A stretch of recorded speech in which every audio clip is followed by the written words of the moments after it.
Em nome do Pai, do Filho e do Espírito Santo. Amém. Que a graça de nosso Senhor Jesus Cristo, o amor do Pai e a comunhão do Espírito Santo esteja convosco. Bendito seja Deus que nos reuniu no amor de Cristo. Irmãos e irmãs, bom dia. Que bom poder estar aqui mais uma vez com vocês, para que a gente possa refletir um pouco mais a palavra, aprender um pouco mais com o Evangelho de Jesus. O Senhor esteja convosco e Ele está no meio de nós. Proclamação do Evangelho de Jesus Cristo, segundo Mateus. Glória a vós, Senhor.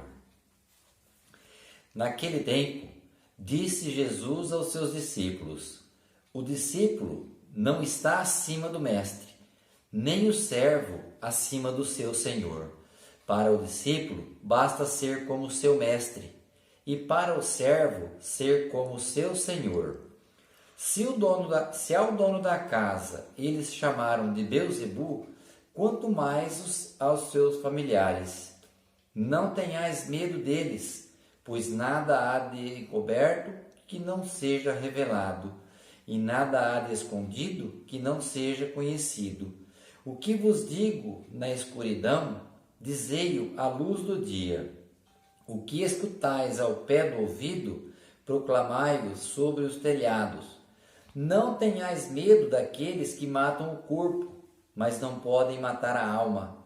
Pelo contrário, temei aquele que pode destruir a alma e o corpo no inferno.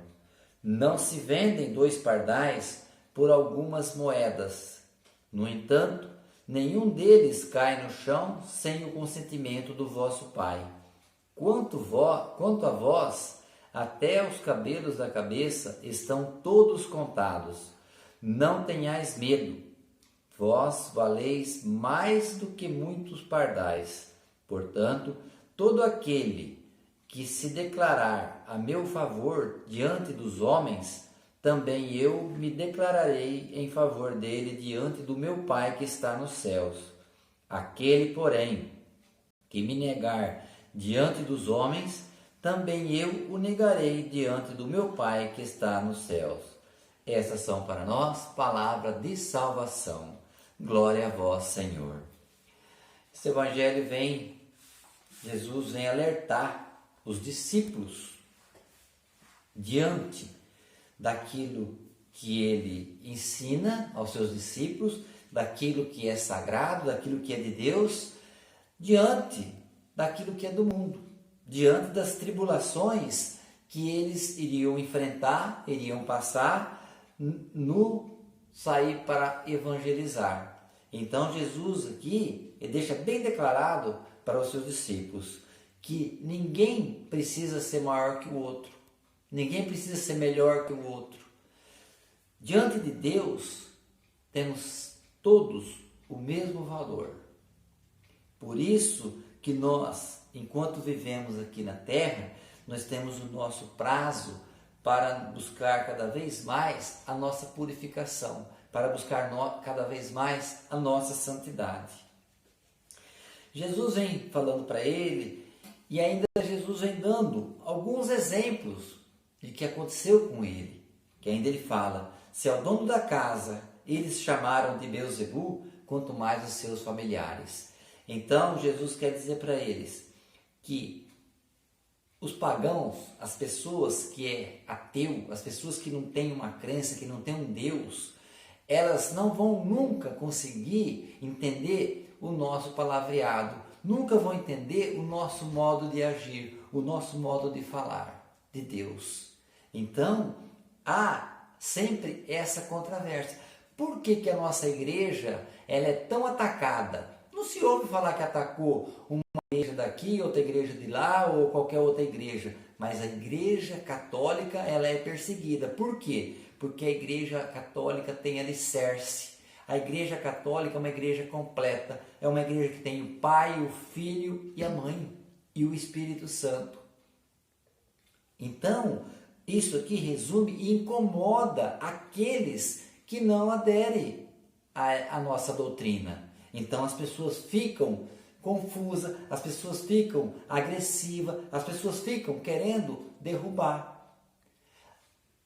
Nós nunca vimos e talvez nunca vamos ver alguém pegar uma vara e bater numa árvore que não tem fruta, né? Um pé de eucalipto, essas arvinhas de praça, ninguém vai ver bater numa árvore que não tem fruta. Por quê? Só bate de vara numa árvore que tem fruto para poder derrubar o fruto dela.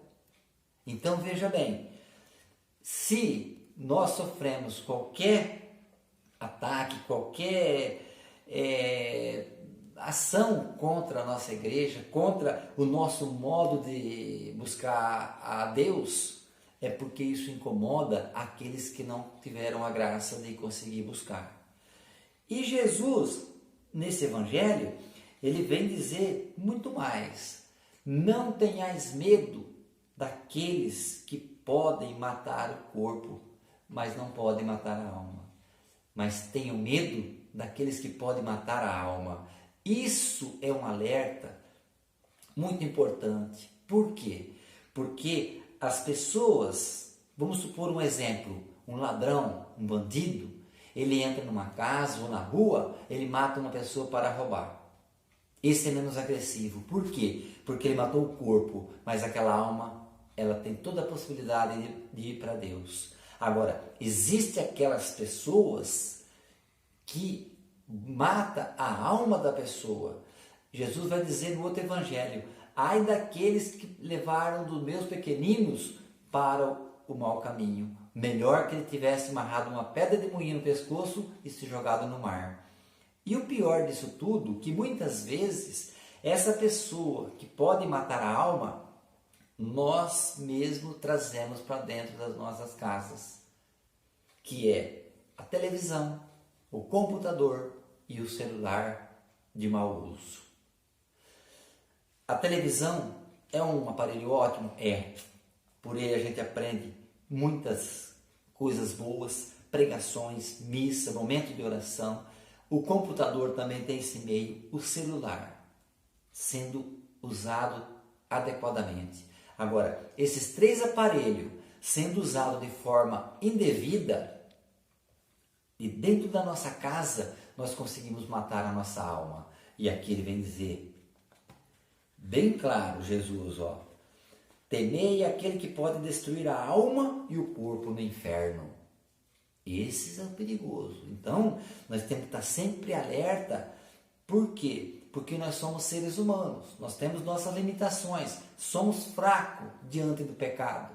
Muitas vezes nós não conseguimos resistir ao pecado, mas a gente precisa, através da nossa fé, do conhecimento da palavra, buscar crescer cada vez mais a nossa vontade de um dia poder estar junto de Deus.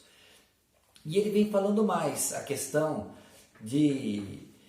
dos pardais, né? Que não se vende dois pardais e que eles têm, não cai no chão sem que o vosso pai fique sabendo. Então aqui a gente entende que Deus ama tudo e a todos na mesma proporção.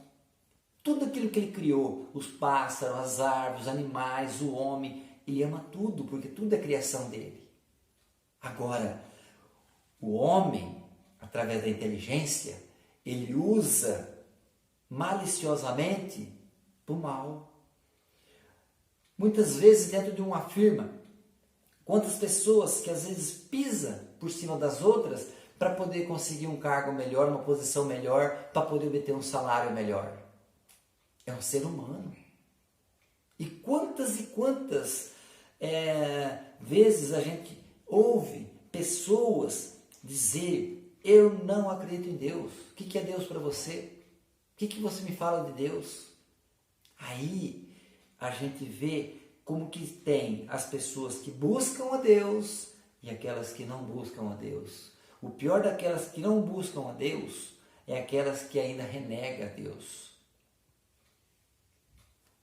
Agora eu pergunto, e você? E eu? Que bagagem nós estamos preparando para apresentar diante de Deus quando a gente partir dessa vida? Tem muitos que não vai ter nenhuma bagagem na mão. Só que aquele que às vezes não tem nenhuma bagagem na mão de bom, ele vai ter talvez 2, 3 malas de coisa ruim.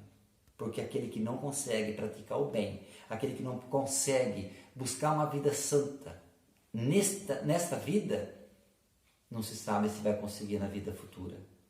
Então, por isso que todos os evangelhos, toda palavra, toda doutrina envolvida dentro da nossa igreja, ela é toda voltada para nós, para o nosso conhecimento, para a gente poder já ir preparando o nosso caminho. Assim como João Batista veio para preparar o caminho de Jesus, nós temos essa vida para preparar o nosso próprio caminho na vida futura.